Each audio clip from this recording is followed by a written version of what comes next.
Hello সবাইকে, আমি মনীষা কাঁচরাপাড়ার গ্রাম থেকে একটা ছোট্ট হোম বেকারি চালাই।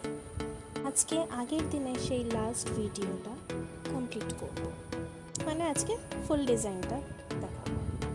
এই অর্ডারটা আমাদের গ্রাম থেকে এসছে, আর এর আগে উনি আমার থেকে অনেকবার কেক নিয়েছে।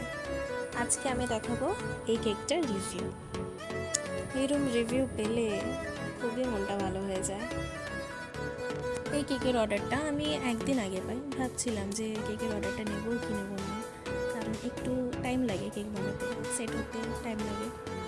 তারপর ভাবলাম যে নিয়ে নিই, কারণ এর আগেও আমাকেই অর্ডারটা দিয়েছে বা আমি অ্যাকসেপ্ট করেছি অর্ডার। ভাবলাম নিয়ে হয়ে যাবে, অসুবিধা হবে না।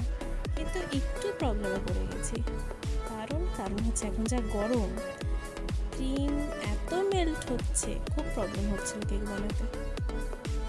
আর এখন যারা কেক বানায় তারা বোঝে যে গরমে কত প্রবলেম ফেস করতে হয়, বাট উইন্টারে অত প্রবলেম হয় না, কারণ ওয়েদারটা ঠান্ডাই থাকে, সেরকম একটা মেল্ট হয় না। আর এই কেকটা বানাতে গিয়ে আমার কাস্টমার আমাকে খুব কোঅপারেট করেছে, এসে একটু ওয়েটও করেছিল, যেহেতু একটু প্রবলেম হচ্ছিলো কেক বানাতে, একটু লেট হয়ে গেছিলো। তাহলে আজকে এতটুকুই, টাটা।